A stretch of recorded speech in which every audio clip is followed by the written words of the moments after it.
Hey, what's going on, everybody? It is HBCU Monday. I am Tolly Carr. We got a crew here. We got Stephen J. Gaither. We got Nick Eden. You might not know Nick's face, but you have seen his work. Nick is with HBCU Trending Weekly. Yes, sir. Basically, it's the comic strip-esque that comes out on Twitter, on X. And Nick, details what HBCU Twitter is talking about, and it is funny. Yeah. It is hilarious. We here at HBCU Gameday have been victimized. I'm sorry, Stephen J. Gaither, founder of HBCU Gameday. Have we been? We've been mossed. We've been posterized. We've dunked been, on daily. Yeah, Yes. we've been up there, man. But it's all in fun. If you haven't seen it, we're going to show it to you in just a bit. Let's set the stage for what we're going to talk about because we got a lot going on. Thank you for joining us on the live here on YouTube. Mickey Joseph was announced as the Grambling State head coach, had a press conference this morning. We're going to get into that. We got celebration news to kind of wrap up. John Grant is supposed to come join us this afternoon. So we're going to talk about that, and we're going to talk about HBCU Trending Weekly. Let's, Nick, give us a quick intro into where the idea and the execution of HBCU Trending that North Carolina comes out from time to time, where it all came from. Well, the Mississippi comes out of me too, so I get it. So essentially, it was not supposed to go past those first couple of days. If anybody's ever seen the memes where people are saying, oh, this happened in Black America in January, this happened in February, I'm looking and I'm seeing this particular week, something is going on every day. And it was coming off of the Jackson State, Alabama State game. Anybody knows I'm an Alabama State alum. Coming off the homecoming game where we spoiled the homecoming, but then you had Tennessee State going back and forth with the entire SWAC and MEAC. That Monday, we all know about the famous pennant now, which has inspired some amazing new sets here. And it was so much going on. And I said, okay, let me and what's crazy is all I did was go and I Googled a calendar and screenshot it, which is completely against everything that I'm standing for because I've been a graphic designer for 25 years. So all of my friends were like, don't you ever put anything like that up again. I had no idea. I posted the original graphic and then I left Twitter. I came back and it had 35,000 views. Whoa. And everybody's like, well, what's gonna happen tomorrow? And then it just kind of went from there. And they were like, you have to keep this going. And so it's just taken on a life of its own. I promise you it was not supposed to go past that first week. And it's just, at this point, now I'm having to decide what that's trending on a particular day, because it's generally 3 and 4 things going on at one time. How do you keep up with everything that is happening? At this point, how point, do you rank it? So ranking is pretty easy. It's just a quick scroll of my timeline. And you can see when everybody is talking about, like right now, everybody's talking about the new hiring at Grambling. Mm-hmm. Everybody is talking, I'll give you a good example. The Band of the Year, ESPN Band of the Year. That was the thing. I knew that was going on there because everybody was posting pictures of the crowd or lack thereof. And so for me, it was just like, okay, it's a no-brainer. But at this point, I literally have people either sending me a DM or adding me, tagging me in posts. And after a while, you see it and it's just like, okay, this definitely has to happen. This definitely has to go in there. So that's pretty much the scope of how I decide what's on there. Do you, Steve, I'll let you jump in here, but do you get a little extra giggle when we run afoul of Twitter here at HBCU Gameday? I think y'all get smoked that you don't deserve. I'll be honest with Thank you. Thank you, Nick. Listen, Thank you, Nick. I think y'all get smoked because for me, Coach Prime has been on the calendar 6 or 7 times at this point. But it's quite literally what everybody is talking about. Thank you. And I'm sorry, I've been in this space of media for going on 18 years, since 2005. Metrics don't lie. Nick, you are my dude. First time we have met, this is my dude right here. No, the metrics don't lie, and the reality is, the way I look at it is, with HBCU coverage, people cannot bring him up without bringing up Jackson State or other HBCUs. Unfortunately, it's usually by an outlet where we don't have a control of the narrative, and it puts us in a negative light. So for me, I'm like, okay, just from a number standpoint, if it's gonna be out there anyway, then we might as well control the narrative. I feel more comfortable if Gameday or HBCU Sports or any other outlet out there is covering it because, one, I look at it the same way. You take Reggie Barlow, Bama State grad, former head coach of Bama State, Virginia State, DC Defenders. Nothing to DC Defenders has anything to do with HBCUs. But you have an HBCU grad and coach there. It's worthy of a story. That's the same thing in Colorado. I know there's a sting because of how he left and the rhetoric that was behind it, but he's an HBCU grad, former HBCU coach. His 3 most prominent players all came from Jackson State, amongst the many that are there. How is it not qualified to talk? It's history. It's history. It's and the story's gonna be told regardless. Yeah. So for everybody out there who has an issue with it, I'm telling you, the story is going to be told. It's going to be told. We should control our narrative on it. That's all I'm saying on it. But yeah, he's on the counter like 6 or 7 times. But with all that being said, the smoke is still funny. The smoke is still funny. Now look, I always know if I laugh out loud when I look at the calendar, I'm like, I got something here. The pennant the first week. Miles, bring the graphic back on the screen with the trending the Twitter trending weekly. Yeah, right there. I don't know if you can see it, especially if you're on your phone. That one with the Tom Thursday on the right side of your screen. I showed it to him and he literally fell out laughing like that. I was like, I can't. Let me set the stage for what happened. All right, so and leave it on the screen, Miles. People got to check this stuff out.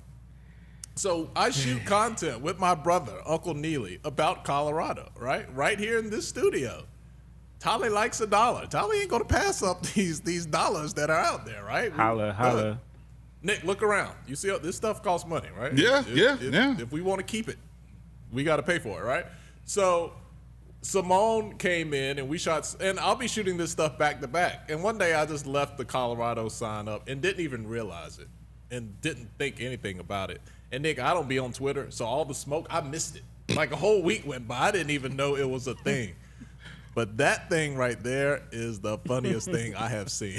Listen, what was so bad, when I saw everybody posting about it, I was like, what? Because I didn't catch it. They have taken this video, dissected the video, blown it up.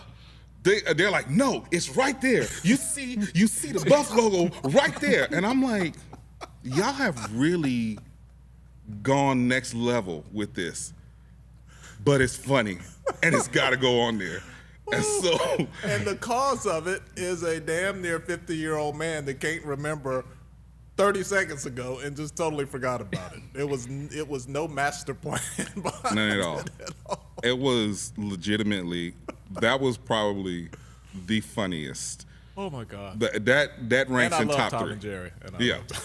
That ranks in top 3. So when I saw Tom, and I have a crazy memory when it comes to things like this. I saw that particular cartoon in my head before, and I was like, no, that's perfect. So I had to then go and look it up, and I was like, yep, there it is. So. Yeah, because I think what happened was you had to pin it earlier the first time, and then that time it was like, were they trying to put it there to? It was like, you sneaky MFs. That's what everybody took. It was like, you are trying. At this point, it feels like it's another level of trolling. And that's how everybody took it. And I was just like, it's got to go on. It's another. And I was like, he just forgot. Like, it's another level of Alzheimer's coming on. That's all it is right there. Which fan base makes it easy for you? Fan bases. Jackson State. JSU, and to their credit, they are probably the most supportive fan base of the calendar since it came out. Yep. But they give a lot of material. They give a lot of material. It is never, I could really do a calendar every week just on JSU Twitter. It's that serious. The other fan base, and they've started to come around, They were a little upset at first. A&T. The Aggies did not like to be mentioned, even when it was positive. The Aggies didn't like to be talked about? What world are we living in? That shows you Twitter's not the real world. I'm sorry, go ahead. Listen, they were in my mentions, like they were in my inbox, like, hey, you better take it off. Like, I was like, oh, I'm not taking it off. And that's why I put the disclaimer up there. I was like, they're just jokes. You might end up on the calendar next week. If I will put my own beloved Alabama State on the calendar, which I've done several times, what do you think I will do to y'all? But they have come around. The Aggies have come around. It's some really good Aggies. They're supportive. But yeah, JSU and A&T, hands down. Oh my God. Kanisha Hall in the comments says Dr. Kanisha Hall. Dr. Kanisha Hall. I'm sorry, Dr. Hall. She finds the calendar has a little swag bias. She says MEAC madness matters. You got to troll the MEAC a little bit. Well, now I know where this is going. I'll say this much. Ask and she shall receive. Now, I've had Howard on there a couple times. I look, and Howard is in my heart. I love Howard. I really do. But ask and ye shall receive. That's all I'll say. MEAC Mike is going to need his own calendar next. Do not feed the Bears. If it were not for the fact that I'm doing the 2023 recap this week, MEAC Mike would have probably about 2 spaces on the calendar. So So your 2023 recap is going to come down to what, a top 10, a top? So 2023 recap is going to be all 12 months. Okay. Of 2023, and so formatted a little differently, obviously, but there are certain things that have, in the midst of all the chaos, they've absolutely stuck out throughout the year. And just know Ed Reed is going to be on there. We just go ahead and put that out there right now. Ed Reed is going to be on there right now. In your mind, Steve, I'm sorry. Steve, go ahead. I'll keep asking. No. Nah, you go ahead. You got it. You go ahead. Do you have in your mind, without revealing, a clear-cut number 1 moment or, top 2, top 3 moments? You don't have to reveal it, but are there a few things? I have my number 1. You have a number 1. I've got my number 1. And will your recap, is it going to be just, hey, here's what happened in the 12 months, or are you going to say, hey, we're going to rank these here? Oh, no, we're breaking these down. This is going to be several posts throughout the week. So you're going to have some honorable mentions, some ones that didn't make the top 12. It's going to be ranked. Oh, yeah, we're going all. If we're going to do it, You're going to do it right. we're going to do it right. So Speaking of feeding the Bears, we've got a comment from MEAC Mike, so we should probably expect more of the same. But nah, man, I just want to say I just appreciate what you bring to the space. I mean, Twitter was one of the first platforms where we really got a foothold, and so I remember when it wasn't what it is now. Like everybody, it was little pockets of people that might have gone to the same school, or maybe they were in the same conference and they knew each other. But now, over this last decade or so, it's coalesced and become its own thing, own entity. Sometimes I'm like, what in the world have we created? But then other times it's like, man, this is really dope. So I think what you do, you put a refreshing spin on it. Sometimes you see some things on Twitter, and thanks to this guy right here, I've gotten a lot better at not popping off, because I used to definitely pop off. Nick. We've had a lot of come to Jesus meetings. Nick, at one point we were banned. There were conferences that just banned us. Yeah. We were blocked. That block. We were the original block. Got blocked. right. Blocked. I'll say this much: y'all have endured the storm, because y'all been catching strays from everybody.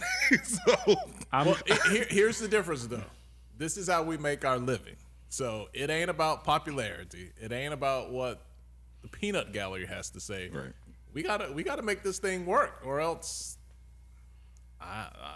Look, I delivered food one time just to keep things going, but we have to make this work, because this is how we make a living. So all decisions might not be popular, but and I don't want to get super serious here, but some of the things you don't like that we might cover really fund the things that you do like. So you got to balance that thing out, baby. Yeah, and I will say this: anybody who is just going by what's posted or what's popular on Twitter, the algorithm picks up. It doesn't have, and I'm not just saying it because I'm here, I'm saying it because I've been a long time consumer of HBCU Gameday. Like, I have the app on my iPad, it sits on my desk at work. Anybody who has the app,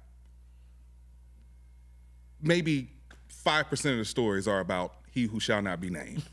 Maybe. But I'm like, and I tell people this all the time, don't spend so much time sharing the things that you don't like. Amplify the things that you do like. If your school is on there, control the algorithm at the end of the day. Exactly. If your school is featured on there, share that story. You don't have to share the story. People will put out entire think pieces about the stuff that they don't like, but then just click the repost button on the stuff that Hopefully, click the repost button. Hopefully. Maybe not even that. They might just click the And the there's love so button. many people that want you to stop talking about things that they are actually talking about. Like, everybody is eating, and now, now on Twitter, everybody can see how many views you got. So people know that when they do it, they know that they are getting they're getting the kick of the algorithm on certain things because people are talking about them. So it's as a street poet once said, the game is the game. So it is what it is. But like I said, I appreciate what you bring to the space. You bring some comedy to it, and it's a place where sometimes somebody who's in there a lot, it can be a little bit head spinning. But Oh, yeah. But I appreciate the thing that I love is what's always been authentic to me for the HBCU experience. When I first, came to Winston-Salem State in 1992, it's like your friends, like you can like really, really like, pick on them, like really, bust their balls or whatever. But at the end of the day, it's all love. And that's what I really like about what you're doing in your space is, look, you're gonna give people the business, but Oh, yeah. it's jokes. And I take it as appreciation for what it is that either you did that one singular time or you're doing over the span of time. It's recognition. Like, the day people aren't talking about us or aren't talking about you, that means you become irrelevant. Because I have a lot of people who are just like, hey, how can I get on the calendar? And I'm like, that's not how that works. Listen, that's not how that works. You don't just, hey, let me send you a message and you get, that's not how that, nobody just gets on it. Like, there are things that I would want to talk about, but if that's not what's trending, it's not going on there. I would love to have a calendar that did not have he who shall not be named at all. But that's what everybody's talking about. And if we're going to remain altruistic to what this is about, because there is such a thing. I studied communications, I studied media. There is still journalistic integrity. If I just put something in there that's just like, oh, yeah, this is in here because I like it, then that ruins the credibility. Right. And then somebody else will just come by, copy it, do it, and then amplify it, and then I'm done. Right. So Let me tell you, if y'all don't get behind them two boys to win that Heisman next year, so you can say they started with us, like, you got to take, I always say you got to take the win that's in front of you. Like, things might not have played out the way that you wanted them to, but you still have to take that opportunity to take whatever win is available. absolutely. Yeah, I mean, it's I just really appreciate what you're doing, and tell people about, obviously you went to, how much HBCUs mean to you. Obviously you went to Alabama State, but I know you're from Mississippi and you do a lot of work with students and everything like that. Just talk about that a little bit. HBCUs run through my family. It's in our blood, period. My grandmother was first on my father's side, graduate of Dillard University for her undergrad, graduate of Xavier for her master's. My parents met at Dillard. I mean, you can name it: Clark Atlanta, Alabama State, Jackson State, Southern, Grambling, A&T, FAMU. You name it, there's somebody in my family, either immediate or, right outside the bubble, that is an alum of one of these schools.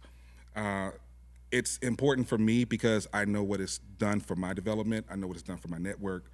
In particular, seeing this new generation of kids, and you have these platforms that allow them to apply to multiple schools and have multiple opportunities, and now they get to expand. Don't get me wrong. I know it's a meme, I know it's a shirt, but attending Alabama State was one of the best decisions I ever made in my life. Having those different options, which I had other options, but I look at my daughter who's at Tuskegee now. She was literally accepted to 23 schools. with almost $600,000 in scholarships. Much smarter than me, by the way. I was like, look, I'm gonna take this band scholarship and these student loans, and we're gonna roll out. But seeing her have the opportunity, seeing some of the other students I work with, and seeing them get that opportunity, and just seeing the light go off in their head, and it's like, wait a minute, I can actually go here. And I think of one student now. She's at Tougaloo.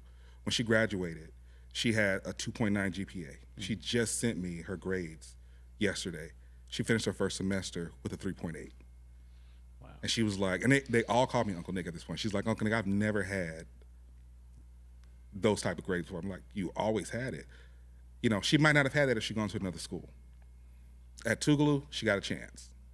And that, to me, that's the importance of all this.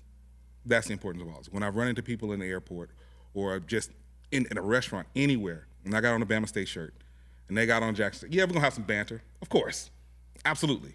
But at the end of the day, it's all love. Nick, do me a favor. I want you to hold tight because we got another guest we're going to slide in here. Okay. But I want you to come back in a few minutes because we got one rivalry that we're going to have to figure out on the air how it became so toxic so quickly. We've got to have a little Dr. Phil come to Jesus meeting and figure out what is happening. I'll give you a clue. If you look at the screen, you can see both of the schools right now. Yep, they're kind of in the space right here. We're hovering. We're going to talk about it. All right, it's gonna be Miles, interesting. here's what we're going to do. Let's get Simone queued up because we're getting ready to talk Celebration Bowl. And we love to have a good time whenever we're at the game. So our Simone Stanley was at the tailgate, and she had a very important question to ask of the people. She says, one is gotta go. And she put people on the hot seat, and they had to figure out what is it that they really love the most about the HBCU experience. Let's go now to Simone on the streets and see what the people had to say. The tailgate. That means no pregame, no hanging with the friends before the game, no grilling, none of that. Or the band. They're not at the game at all. That means no fifth quarter, no stands, no halftime performance. Or lastly, the football game. This is harder than I thought it was going to be. I can't lie, the football game gotta go. Football game. Oh, you trying to get us canceled. I'm sorry, but the experience is the tailgate, so I'm going to have to go with the football game. Football game for sure. I'm not gonna lie, please don't hate me. I gotta go with the band. I would say the tailgate. I'm going to say pregame. Yeah, tailgate, because, it's obvious. What else are we here for?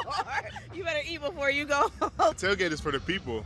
And your friends at the tailgate, too. You can't have the tailgate and the band performance without the football game. Football always gotta stay. All right, so different answers there, different strokes for different folks. Some people like the football game. Some people are 100% with the tailgate. And, of course, you always have your band heads out there. All right, joining us now, a guy that understands everything about the tailgate, about the band experience, about the football game. He is the executive director of the Celebration Bowl.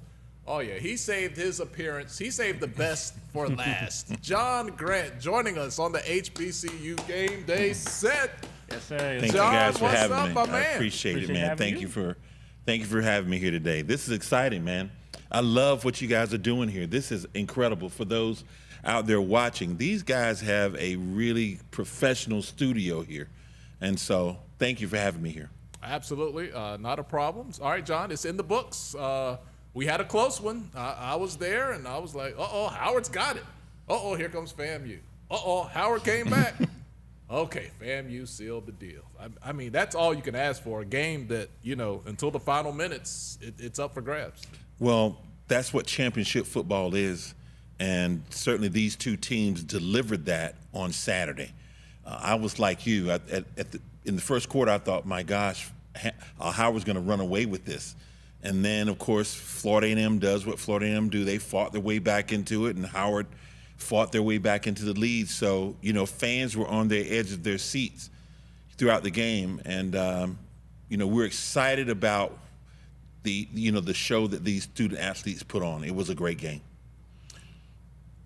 Yeah. I mean, obviously, you know, again, the situation, FAMU, you know, we know they were predicted to be here. It seems like you guys, so from the moment you guys announced this bowl game, you know, over 8 years ago now, people have been waiting for certain teams to get there. FAMU, they took their time getting there, but, you know, I was there when you were able to give them their invitation to Tallahassee. Just talk about them bringing their brand here for the first time and what that has brought to the Celebration Bowl and brought to this weekend. Well, I think what it brought was it certainly energized the Florida A&M fan base. They have not been in Atlanta since 2014, and you know, just having you know, their team make it back really energized them. And then on the other side with Howard University, of course, they were here in the 2021 Cricket MEAC SWAC Challenge kickoff game, but the energy around, you know, being in the championship game is always different. You know, the intensity is always higher, and so you could feel it actually in the venue, and you know, that's what championship football is. John, this was the first year, so I actually just bought a ticket, and I did some pregame stuff. I actually had a chance to interview the NCAA president, Charlie Baker. That was pretty cool. Mm-hmm. But then I went and sat with my family, and I let the kids here at Game Day do all the work, and I enjoyed the game. It was my first year in the stands, and John, the thing I really loved the most, man, was you saw the paraphernalia of people who did not have a dog in the fight. I saw a lot of my alums, Winston-Salem State gear, A&T gear, Hampton gear. People were just representing, and it was an HBCU collective in the stands. And John, I'm so greedy. I was like, I wish every week, every game could have that vibe, man. It was just really something special. Well, you know, you made a point there when you said they didn't have a dog in the fight, and every HBCU around this game has a dog in the fight. I mean, this is our Super Bowl. So regardless of who's playing, they are representing every HBCU institution on the biggest stage of all. So when fans show up wearing their paraphernalia and the camera pans the crowd and they're seeing a Winston-Salem State, they're seeing a Jackson State, they're seeing Fayetteville State, because there were some of those people there. Those universities are also getting the benefit of brand value and recognition by virtue of the fact that the fans are representing their institutions. And we want to make sure we do that. We have that conversation with the producer. Please make sure you're scanning the crowd. And so we encourage people to come, because you then have an opportunity to rep your university on a national stage, whether you're on the field or not. All right, attendance. Let's talk about the people. We always look at that number. Now, we did a little research. I need you to confirm the top. So Mercedes-Benz Stadium has 3 tiers, 3 bowls, however you want to say it. The very top one is never open for the Celebration Bowl. It's always tier 1, tier 2. So that will fill, according to our research, like 43,500. Well, we opened it last year and we had 49,000 because we sold standing room only. Okay. So you can get up to with all seats. You can get up to about 47. Okay. All right. So you had 41,000 this year. So that's close Yes. to a sellout. Third all time. Third all time in Celebration Bowl history. How did you feel about the attendance this year? Fantastic. I mean, anytime, because that number will still put us in the top tier of bowl games. So, you know, we realized that we would probably have some down effect a little bit, because you're going to have the Dion effect. You see that goes anywhere, but He said his name. to have it, well, I need to look. It's fact, and so, but you know, with that number, it still puts us, you know, the top 2 years were in 21 and 22. So with this being the third most attended game, I'm highly comfortable with that.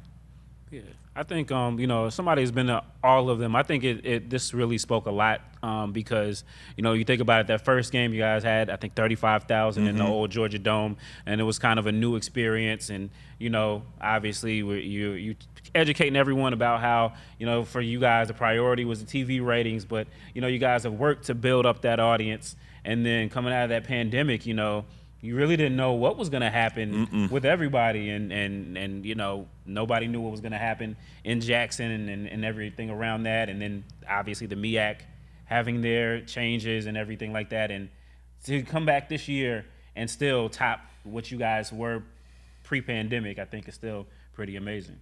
Well, I think it demonstrates again as we continue to work on this, and all of us, and you guys are a big part of it, and every other black media outlet that covers this game and covers what we're doing and spreads this, tell the stories about what we're doing. We can't say enough about that, because the more we do that, then the more we invite people in to be a part of the experience. And we have 3 commitments to this effort. One is that we want to build a world-class, second-to-none experience for the student athletes, that no matter where they play, that they won't get anything better. Number 2, the same thing, second-to-none experience for the fans who decide to spend their money and come, that they can come to this game and realize that no matter where they go, I don't care if it's even the Super Bowl, that they're going to have the same level of experience that they have here. And the third one is that same experience for the fans who watch, that our presentation is great. We've been fortunate we have, great competition on the field, but that when they watch this, they see the energy of the people that are there, and how we present it makes them want to, stay engaged.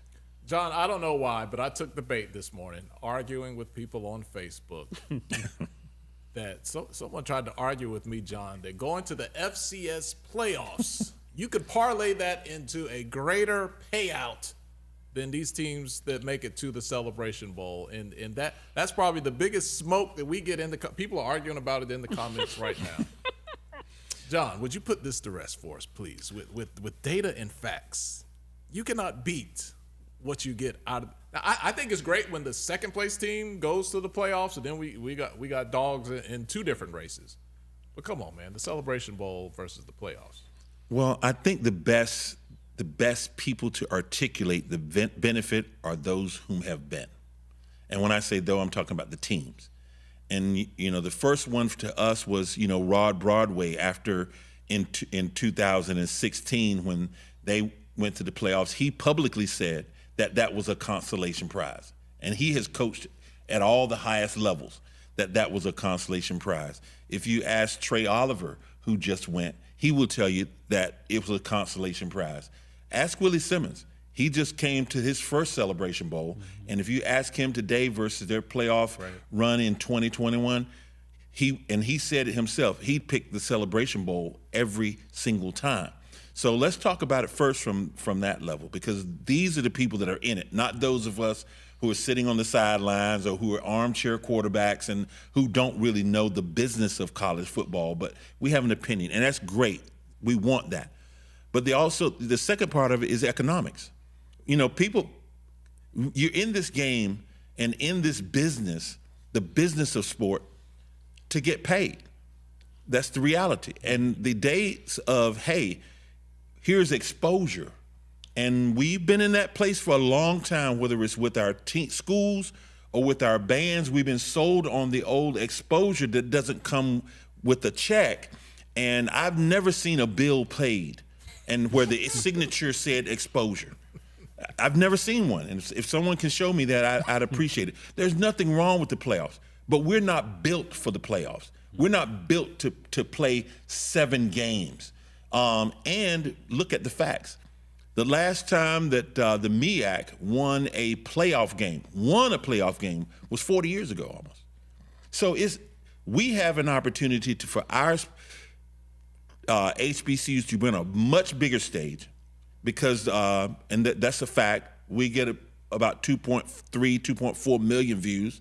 The playoff games, they're moved to ABC and they get about 1.6. So that's if you make it. That's if you make it to the championship. And so the championship gets about 1.6. Their attendance is around 17,000, 18,000. And the payout is not even anywhere near close.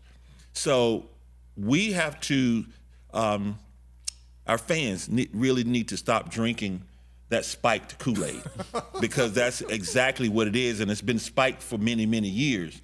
But now we've been able to demonstrate something different. Let me tell you, if you came to me and said, Tyler, will you edit this video for me? It's going to give you great exposure. Boy, bye. Correct. This is the rate. This is what you. And that's the point that we are looking to make there. That's the thing that we're looking to do, with launching the band of the year, is to change the conversation. It's time for our bands to get paid. It's time for them because they're providing quality and value entertainment that's making money for other people, but not for themselves. So when our bands, no matter who they are, and I'll say this, whether you're going to the Macy's Day Parade, which is great that you can be there, and you're only on television for about a minute. Yep. But how much money does you have to raise to go there? And how much money do you come back with in your bank account? And so the people that are benefiting is the Macy's Day Parade. They love having you there because it's great for them and it helps bring viewership to them. But what does it really do for you as it relates to economics? And that's the conversation that we have to begin to have across the board. So tell me this. So break it down for us. Like, what all gets so when teams come to the championship, the Celebration Bowl, like, what all gets taken care of them, and everything that comes along with the cost of travel and get here and all that they don't even have to worry about, as opposed to a playoff scenario where, look, you got to pay. Correct. Well, for the playoffs, the NCAA pays a per diem. That's your per diem for that travel, for that day, and for that trip, or whatever the amount of days is. Here with the Cricket Celebration Bowl, our deals are with the conference. So bowls have their contracts with the conferences. So each conference here gets $1.2 million. Now the conference members, they set a formula internal to each conference, which is different. But that formula determines what the representing school will get, the ones that's in the bowl game, and then everyone else gets something. So even if you didn't make it to the bowl, you get something by being a conference member as a part of that distribution. Kind of like the NCAA tournament. Absolutely. And each conference model is different. So from that, out of that number, the teams cover their expense, their travel, their meals, but this is a significant number. It's pretty big up there. We, in turn, cover the expenses of the marching band. So when the bands are here, we give them a stipend that covers their transportation, their hotel, and meal. So that's not a cost that's borne by the school itself in this regard. So that's how our formula works. And if you go into the playoffs, you don't get a per diem for the band. You're only getting it for the team. And any administration that comes, that's a cost to the university. So it actually costs you money to go to the playoffs. And there's nothing wrong with that. I think the playoffs has a wonderful space. It's an interesting opportunity. It's just that the economics, we have to understand what they are and what the value is of having this bowl game to the institutions. All right, Band of the Year. Steve, you were there. You saw the competition. First year you got John right here. Yeah, we worked closely with you guys, kind of getting the ratings out there and everything like that. And I remember when it was announced, Simone asked you about the Division II bands, putting them in there. I think you talked about just kind of making sure that everybody knows this is their event. I think that was a great job that you guys did. What was the reception? What is the reception that you're getting back from it? And how will we see it evolve in year two? That's a very good question. Let me answer first by I want to thank you guys here at HBCU Gameday. You were on the tip of the spear of something historic. And to be able to be in that position is something that we know, without question, is going to bring tremendous value. And we've already been talking about this, Todd and I the other day with some connection, but that's going to bring value back to this business because we owe that to you. And it's our commitment to make sure we're leaning into that. When I told you, I think we were at CIAA or something, and I said, hey, we got this coming. I really want to see you have you guys involved. And the answer for us was yes. And now you got to recognize that was yes over an internal publication that we have that's called Anscape that launched these rankings initially. But I think that now, sometimes, and I'm going to say this, but, however it goes, it takes people an opportunity, a time to see something. People don't really know what they want until they see it. So this year was outstanding. What was interesting to me was throughout the season and talking to band directors and listening to band directors and just having occasional conversations with the committee members, because I stayed out of that completely. I'm not an expert in bands, but I just kind of wanted to make sure that they had everything that they needed to really do the job that they needed to do. And they did. But in listening to some of how the band directors really, all of them were like, I want to get to Atlanta. When you guys have been at enough media days for football, and every coach in the MEAC and SWAC are saying, I want to get to Atlanta. So now you had both Division I and Division II band directors saying the same thing, a heightened level of wanting to get to Atlanta. And so that, I think, was changing the mindset was great. Putting economics behind it.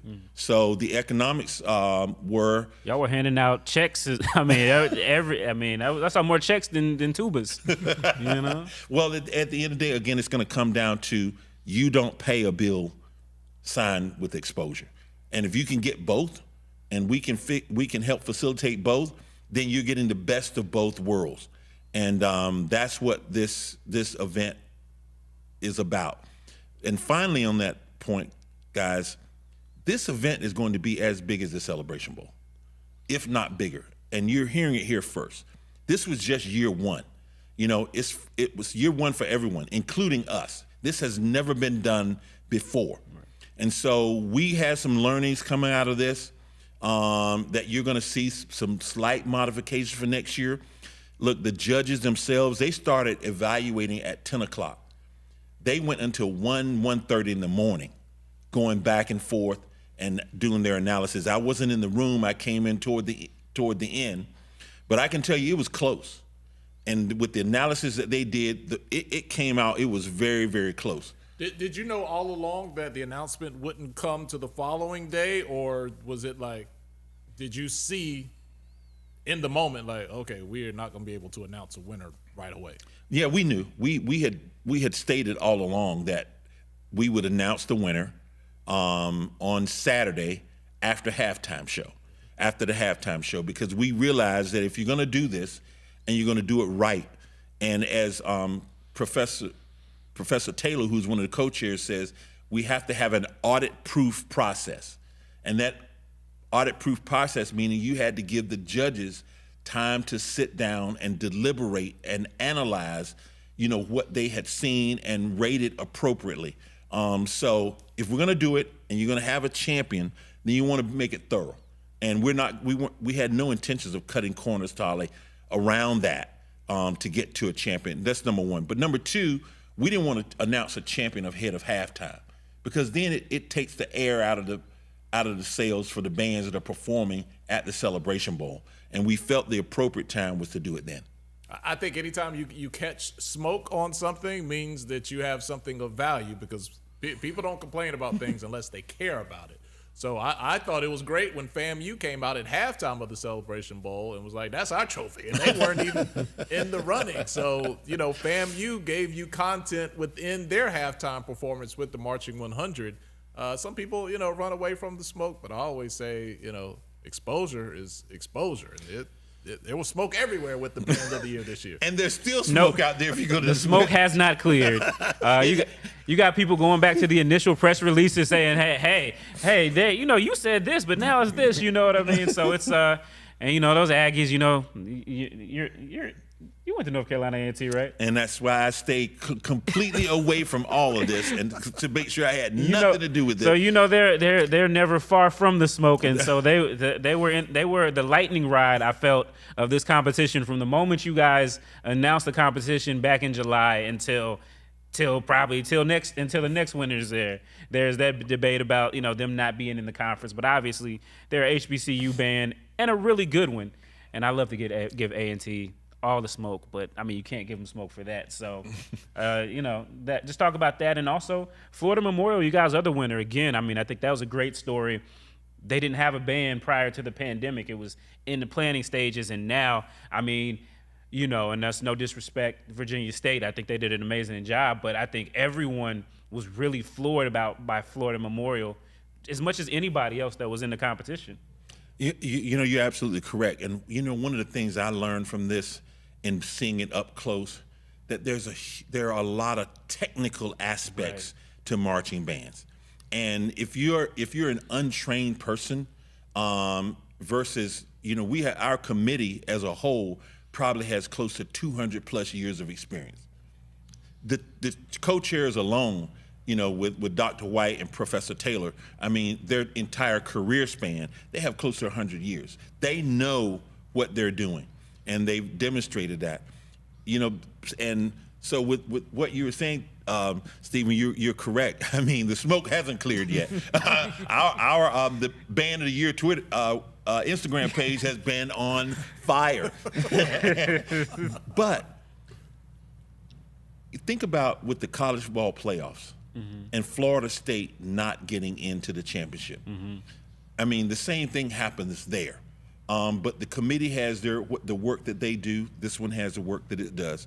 And with this event, I want to say this because with this event, one of the things that we try to do, our philosophy is we don't necessarily look around to see what's being done and then try to do that better. We look around and say what is not being done and do that the best.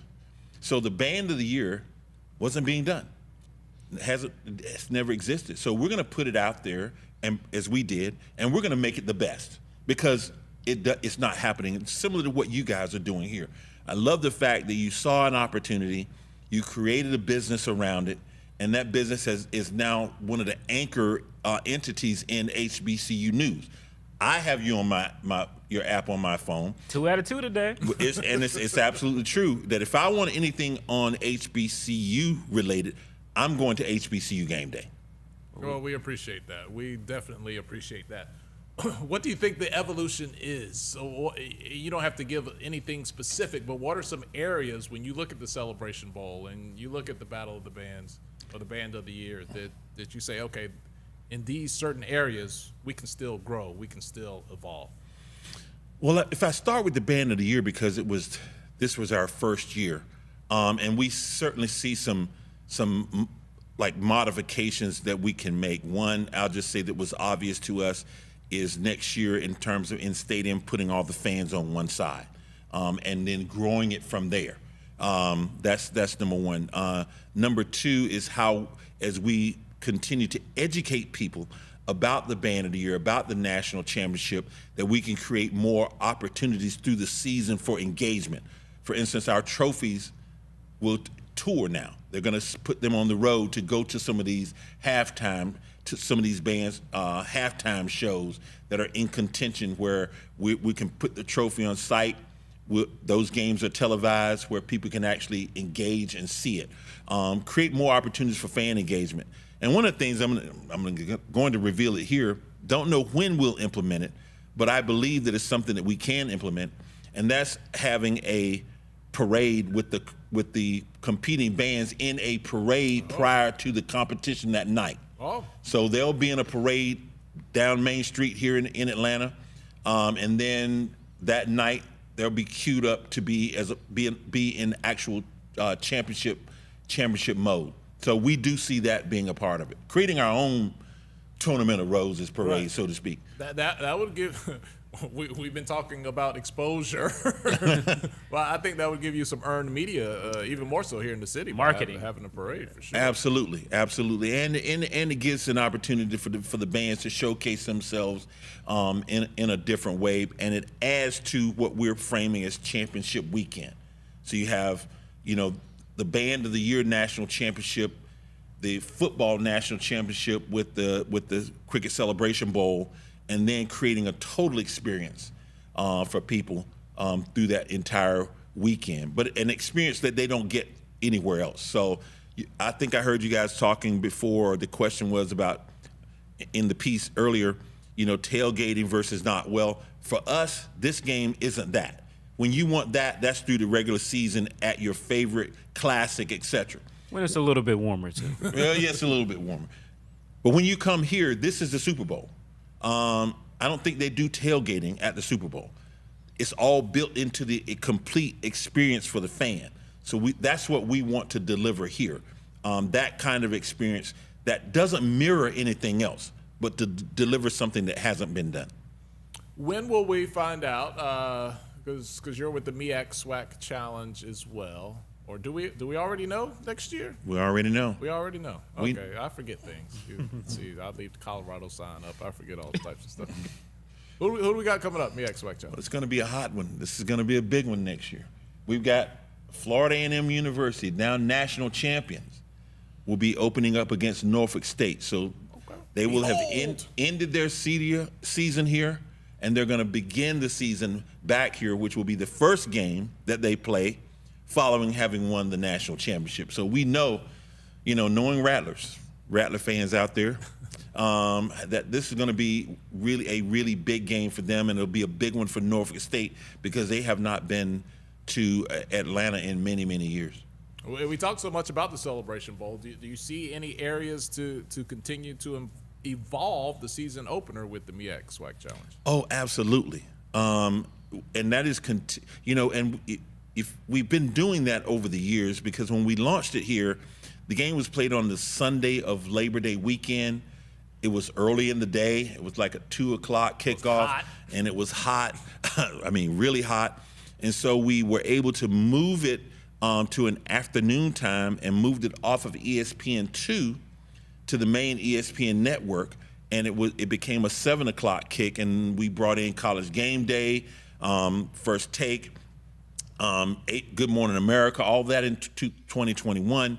And then certainly this past year, we moved it. It's still in 7 o'clock prime time, but we moved the game over to ABC, which was outstanding for us as well, because now it's in prime time on network television. So we're going to continue to do things in that regard to create that platform. And then the next piece is what we continue to build out for the fans and their experience with the fan experience and creating a total experience for them in that space, and that's coming too. You talked about ratings, and we'll find out the ratings in a couple of days, but I know you talked previously, but just let everybody know about the audience for the Celebration Bowl, because I think a lot of people might be surprised about how wide or eclectic it is demographically. Well, good. That's a very good point and good question to make up. So, when you look at for the Celebration Bowl, the 2.4 million viewers, 70% are non-black. You have a 30%, so it mirrors sort of the makeup of the country. So you have nearly 30% that are African American. Then you have like 1 to 2% that are Hispanic and that are non-black. But what we did this year with the Cricket Celebration Bowl, it was simulcast on 3. It was on ABC. We simulcast it on ESPN Plus, and we simulcast it on ESPN on our Hispanic network. So, which was the first year that we've ever done that. So that's an added value being in Spanish. So that helps us reach another totally different audience with this game. All right, Miles, get our dance video ready. We're going to let John get out of here on this, and we're going to bring Nick Eden back here in a moment. And we still got to talk about Grambling State's new football. There's so much news on a Monday heading into Christmas week. Miles, when you have it ready, just go ahead and play it. There's so many social media and viral moments around the Celebration Bowl. Our audience got a kick out of this. This is the FAMU place kicker. Now, John, I want you to see him break it down here in a minute. He's just getting warmed up here. What's his name, Steve? Marco. Marco. Yeah. Marco's gonna break with it the down. feet, with the foot game. Yeah, I egged him on a little bit. I gave him a little, hey, you gotta give him that. But there's just so many moments. You're not getting that at the FCS playoffs. I'm sorry. I'm sorry, guys. You're just not. John, how would you rate the moves there, John? By the place kicker. Look, excellent. We can see why he's such a good place kicker. But let me tell you that in our conversations, we had follow-up conversations with. He had family members who were tuned in from London. and he talked about the number of people that were watching this game from home, which again talks about the reach of this game around the world. It is a global experience that we're reaching out to, and that speaks volumes to the institutions, but also to the fact that Atlanta is hosting this national championship in your wonderful studios here, and certainly home of HBCU Gameday. All right. Marcos is his name. I'm sorry, Marcos. Marcos. Okay. Yes, yes. We got Mr. Marcos. Look there. at All right, that. Appreciate that, Miles. He was getting down. And that was our footage. So I don't know if you got a chance to see those moves on ABC, but that's why you got to hang out with us here at HBCU. You got him from Gameday. SJG at the phone. There we That's go. right. So we give you behind the scenes. We take you all around the stadium, tailgate, the whole nine. So, John, thank you so much for hanging out with us. Thank you, guys. We I really appreciate it. Appreciate you having me. All right, we're going to make a transition here. We got to move on to Grambling football. So let's get those sound bites from today's press conference. We're going to give you those in just a few seconds. We had Mickey Joseph. He takes over. Hugh Jackson, things didn't work out there for Grambling, so we got a new man in town, and people like what they heard at the press conference this morning. This is courtesy of HBCU Plus. Let's hear a little bit now from your new head coach at Grambling State University, Mickey Joseph. Legends, Eddie Robinson. What kind of legacy do you hope as a coach you can bring to this program? Well, my thing is, Coach Rob set the stage. I mean, I just seen a clip about a week ago. I don't know when Coach Rob was talking about. It looked like it was the 80s when he was giving you the future of college football. He said it was going to be paying players. That is going to be. He said something about Kyle doing something. It was something, but he was right. You know. So my thing is to be able to stand here today, and it's shoes that can be filled. But I know right now he want me to be myself, and I know how to lead this program. And you got to lead this program with integrity. We got to lead this program doing things right, playing hard. Because when he's seen his teams playing the Bayou Classic, because that's the only game my mom and dad used to take us to, that way teams be rolling. But those kids play hard, and I want those kids to know that. And I want everybody to know that we're going to surround these kids with coaches that's going to demand that for them. And that's what he did. He demanded things from them. Now, we can't practice the way Coach Rob used to practice, because it's a 20-hour rule. But we're going to ask the kids to give us the most at practice, to play hard, to do things right, how we want things done.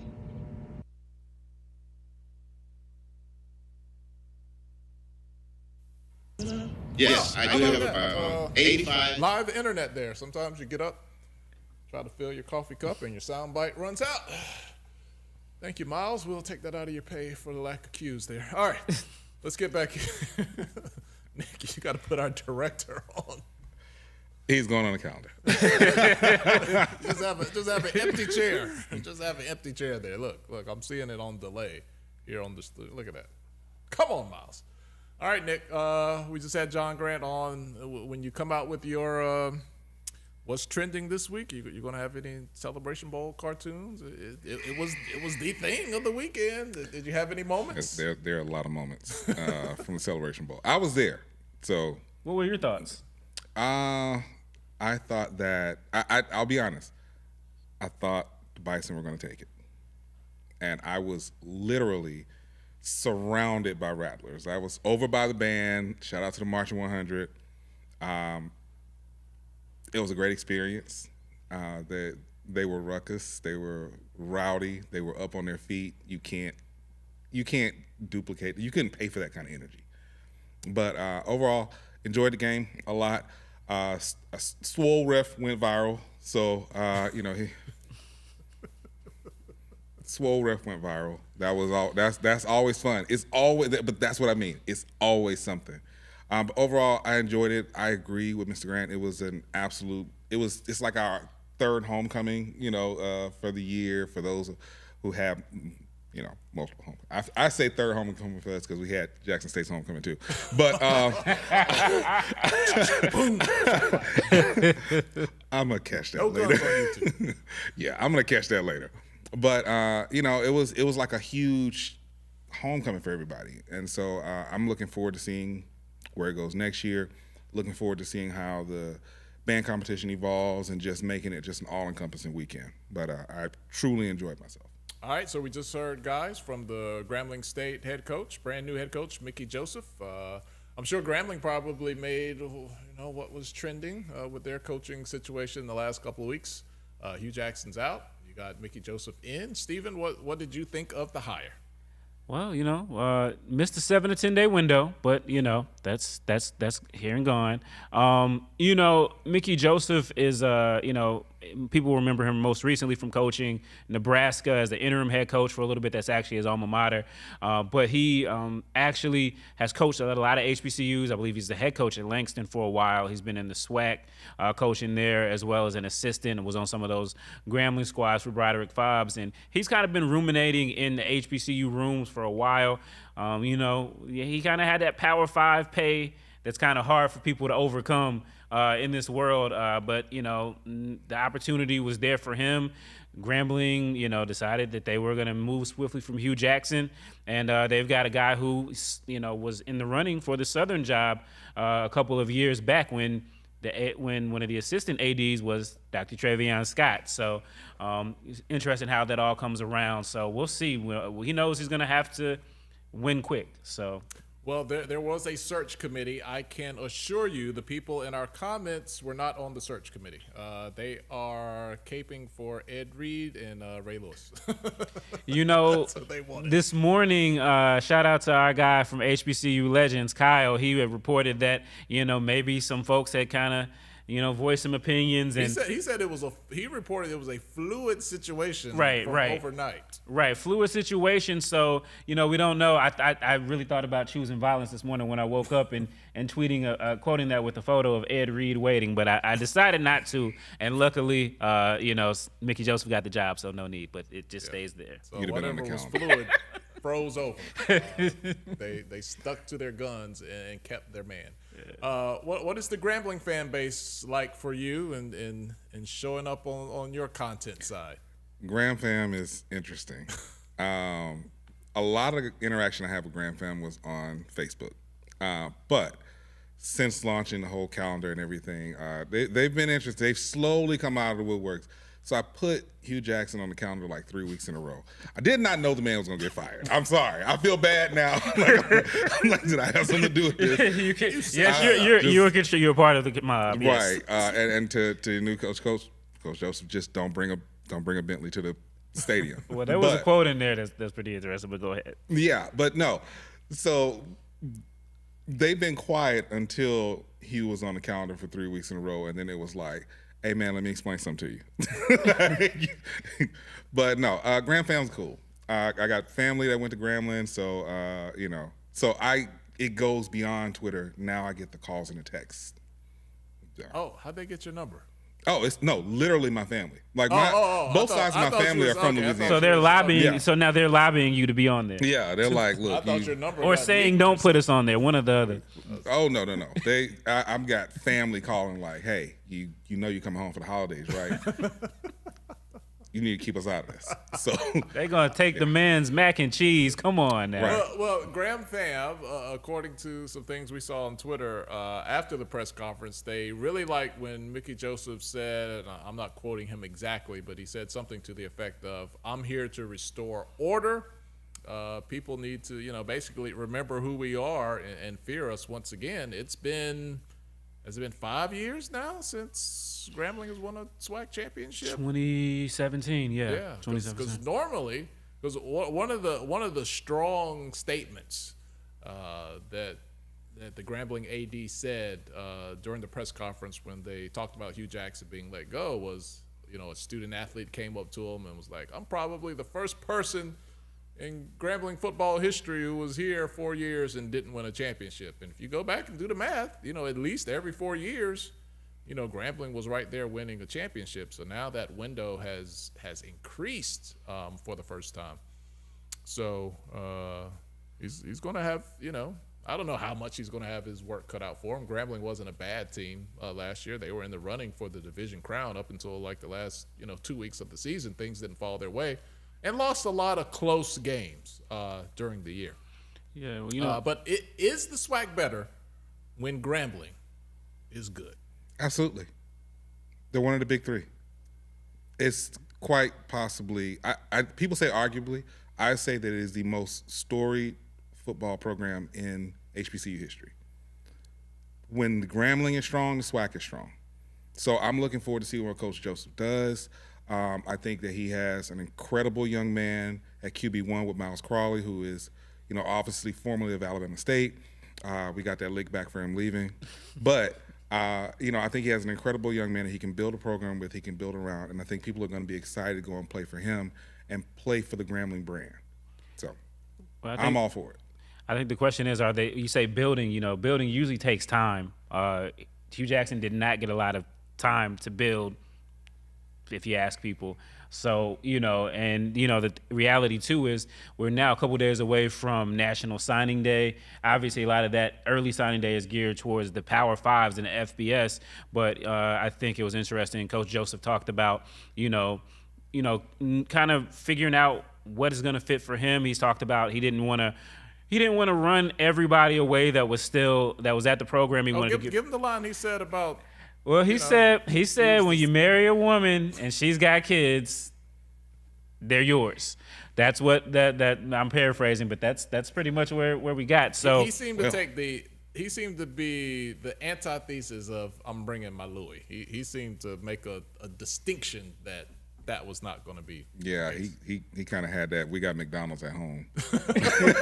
he's bringing McDonald's for everybody, not just his. He's bringing McDonald's for everybody. So but he also talked about the transfer portal, and also a lot of guys now with the Power Fives really focusing on that transfer portal. He felt like he could get some guys that maybe were thinking they were going to get some of those offers to some of those SEC places that he's coached at, and they aren't going to be there. So I think it's going to be interesting to figure out how much time he has, and he seemed pretty confident that right now everybody's thinking, hey, I'm getting a Power 5 scholarship. Right. He went on to say, come January, it'll start to set in. Yeah. Maybe I'm not. Maybe Grambling is the place for me, and that's just the way it goes. The bigger schools are going to get I hate to use cliches, they're going to get the pick of the litter. And some of those kids, that's not to say don't show them love, because they might get to LSU or Alabama or Georgia and not get no PT, not get no burn. And then they might be at Grambling next season. You might. Shalimar said the second time around. For sure. All right, in case you missed it at the beginning of the stream, Nick here from HBCU Trending Weekly. You got something special coming up, a little end of the year. What you got coming up for us? So we're going to be doing a 2023 recap. We're going to give you the most viral moments of HBCUs for 2023. So all 12 months. I can tell you right now, we're not putting a van incident on there. Almost. It was this close. But, be a good recap of 2023. And I think the best thing about it is it'll give everybody kind of like a nice little send-off as we go into the holidays. Sometimes the calendar can be stressful to some people because they see the things on there. So I'm like, okay, this is going to be a nice little thing. And if you get triggered by it, I mean, then your name is probably Ed Reed. But, that's where we are with it. I love it. Miles, in case people missed it, in case they're not aware, let's bring up the graphic of some of Nick's great work here and tell people how they can follow you and keep up with HBCU Trending Weekly. You can follow me at Nick Eden on Twitter. I know it's called X now, but everybody still calls it Twitter. But at Nick Eden, that's NickEden, like the Garden of. You'll see it. It says Hornet Holic because if during the Ely years, that's where I got that nickname, and you had to be drunk to watch the games. So follow me there. I follow back. I love to engage with everybody. And please, everybody, just remember, they're just jokes. It really is just jokes. It's nothing personal. But if you take it sensitive, if you get sensitive about it, you'll end up on the calendar next week. Can we get a blow-up of the Tom and Jerry you did? I would love that. He's going to put that on the wall. In a frame. That is the funniest. I'm going to send you the graphic by itself. Oh, my God. How long does it take you to put that together? Literally, it just takes me a few minutes. Really? Yeah. I do the entire calendar. Yeah, I'm a graphic designer. I do the entire calendar on my phone. That boy good. Takes me a few minutes. And especially on the weeks where, as a matter of fact, the week where to the left that had Coach Dooley on it, which again, I didn't know that was going to happen. But say what it says, because some people on their phone might not be able to make out the text. Yeah, the other player saying, "Coach, I'm about to hit the transfer portal." He's like, "Me too." Literally, with the exception of the first one that was on Sunday, the Texas Southern graphic, all the other ones I did through Wednesday, because I drop it 2 times a week. So I'll do Sunday through Wednesday, drop that on Wednesday, then do Thursday through Friday and drop it on Saturday. Thursday through Saturday and drop it on Saturday. So those first 3, it took me just like a couple of minutes, and then I had it up because I was like, oh man, I forgot. I still got to put those on there. And I had everything that I wanted on there. There was another graphic for the game day one, but I was like, Pinky is going to be, that's going to be perfect. Man, but you got Gordon Gartrell up there. You got Tom and Jared. Like, you were hitting like all the. Is that Bring It On? Is that like a Bring It On? That is Bring It On. Yeah. The Howard and Hampton cheerleader battle. Yeah. So fitting. So Edwin Moore says the tuba superhero didn't make the cut. No, he did. It's right there.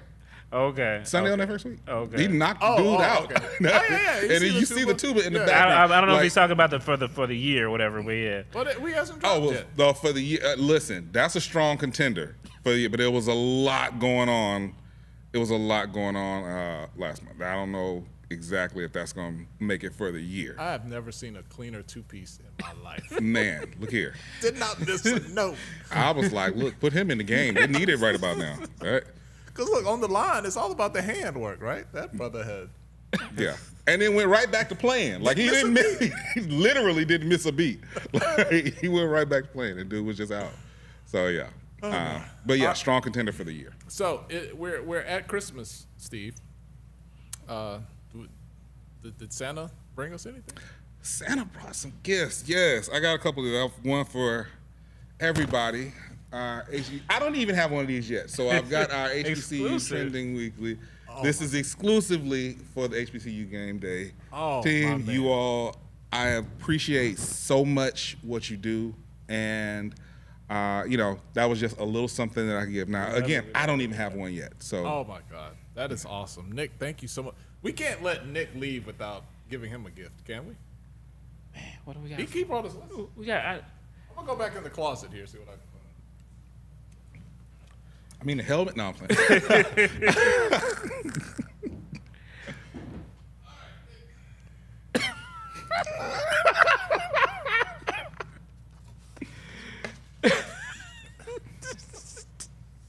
There you go, man. You give me that Tom and Jerry, and then you can put that up on your wall. This is going on the calendar. Just telling you now. You right there. Yeah, give him the one. Yeah, give him the one. Let him so he can have a good clean screenshot there, Miles. There we go. Nah, man. Let's bring it full circle. That Tom and Jerry is goated. Nah, man. Like I said, we appreciate you for everything that you bring to the space, the laughs, because sometimes folks, you're like, are these people really serious? and some of them actually are. The beefs between the schools. Oh, yeah, we can't go. I'm sorry. I teased that. We did not pay it off. FAMU. Jackson State. What happened? How did that pop off like it did amongst the fans? You're talking about probably the 2 most passionate fan bases. First off, when Jackson State says JSU versus everybody, they mean that. They mean that. Like, it's on site. They are quite literally, if anybody, and I put this on the calendar one week, if you ever watch Family Guy and you see Peter Griffin and the chicken going at it, that's Jack. So FAMU comes to the SWAC, and they don't come quiet. They are very braggadocious. When they say we brag different, they mean it. Now, it's a little bit different for us because we've been playing FAMU going all the way back to the SIAC. Years.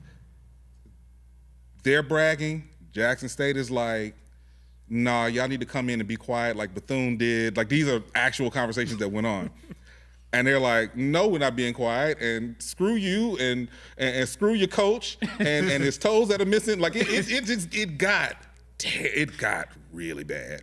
And they've been going back at it. So now they're still, like, as we speak, they are going at it on Twitter right now.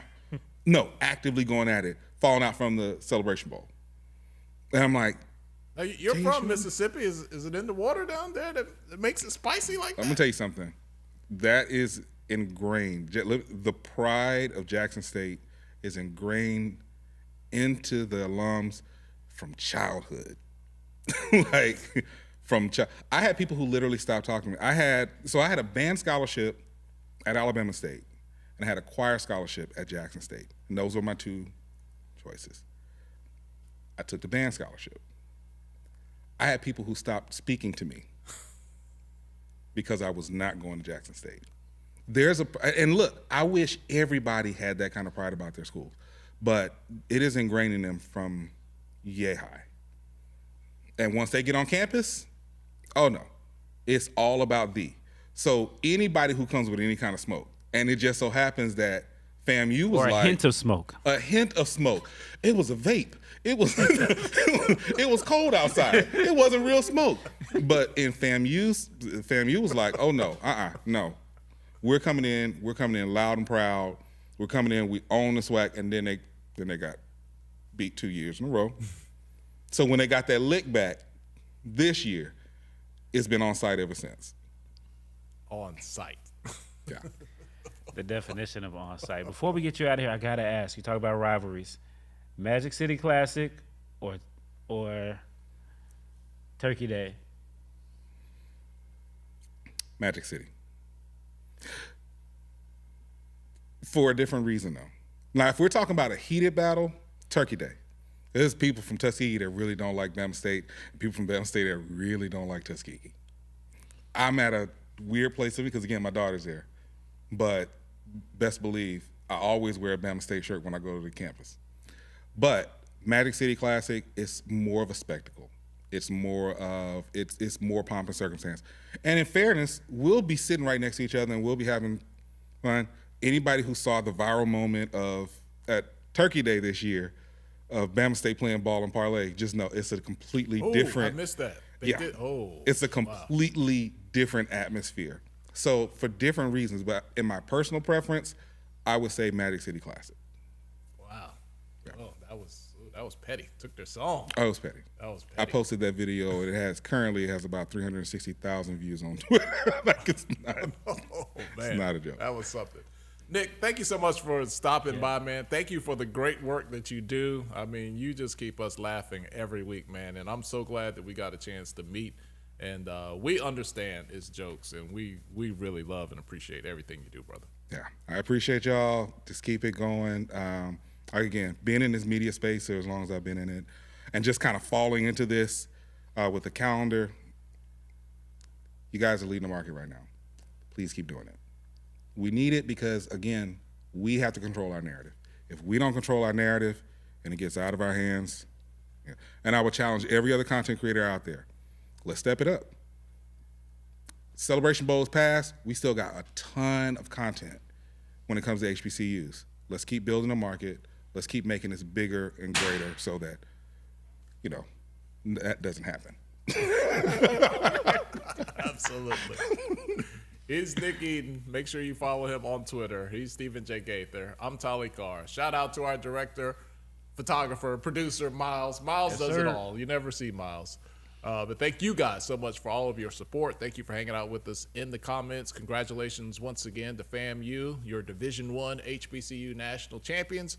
We look to do more live content, so make sure you hang out with us. Keep those notifications on and follow us everywhere at HBCU Gameday. Enjoy your Monday. We'll talk to you soon.